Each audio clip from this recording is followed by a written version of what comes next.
Housemates, sa puntong ito, madadagdagan ng isang block ang inyong letter blocks. Go. 30 seconds. Stretch muna. Stretch. Okay. Stretch your ano. Go put up like that. Try natin dikit. Later, kapag example na sa R na tayo, yung strategy namin was to make sure na i-compress talaga namin para mag-stick talaga yung blocks.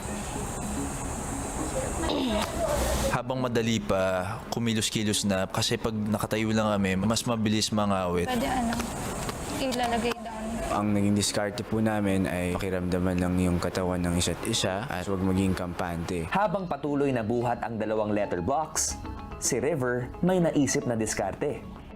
Feeling ko if we're gonna sit now to get rest. Diyan sa corner, this corner, and that corner. Make sure lang na ano. Pagod na ba yung paa mo? Hindi naman. Pero I'm thinking lang of longevity for later. Ang bigat daw. Mag-gusto ako habang ganyan. Dito na tayo doon. Safe. We know na we're gonna need that energy later on. So let's try to conserve as much energy now while we still can. You know, my duo has so many plans. Okay, pasok or no? Pasok. 3, 2, Stay. Makalipas ang isang oras, Housemates, sa aking gudyat, magdadagdag kayo ng isa pang letter block. Go. hold. Stretch. Stretch. 30 seconds. Take our time. We knew that as we added blocks in the middle of us, it was going to be harder. ang Asver. Muling ginawa ang kanilang diskarte na maupo habang nagbubuhat. Slowly. Slowly, slowly. Upo ka? Nakaupo? Oh, yes. Ayan, nakaupo na ako. Oh, that's so scary. That's so scary. Gaya ng Asver, sina Dustin at Bianca ay nagpasya na ring maupo habang ipit ang mga bloke. Sit down. Sit down. Sit down.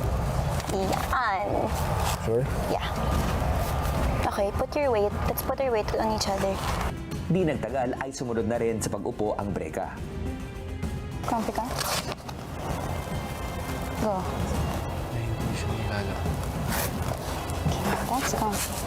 Up, up, up. Yung sa'yo. No, I know. It's not gonna drop. 2 oras na ang nakakalipas nang muling mag-anunsyo si Kuya. Asver, Dusby at Breka. Sa puntong ito ay bibigyan ko ang bawat duo ng isang 100-second rest power. Ibig sabihin, kapag ginamit nyo ito, tanging ang duo ninyo ang magkakaroon ng 100-second na pahinga mula sa task. At after 100 seconds, kailangan nyong mabuo ulit ang letter blocks in 30 seconds. Sobrang laking bagay nun. Kailangan namin siya gamitin pag talagang hindi na namin kaya. Sa puntong ito, magdadagdag tayo ng isang letter block. Go! Baba mo. Oh, hold the two. Hold the two. I mean, you're holding the three? Mo yung ano na. Huwag mo muna. Careful, careful. Mas naging mahirap po siya, kuya, kasi hindi lang yung pag-sustain ng block na naka-straight yung kailangan namin isipin, pati po yung paano kami magdadagdag ulit. Kung tila nagsisimula ng mahirapan ang tatlong duos, si Kuya naman ay hindi pa tapos sa kanyang dagdag hamon. Sa puntong ito, bawal nang umupo. Patagalan na talaga to. This is when the game really starts. Sa 3 oras nila sa kanilang task, kanya-kanya pa rin sila ng diskarte para ingatan ang kanilang mga box. I'll make adjustments kasi hindi siya pantay.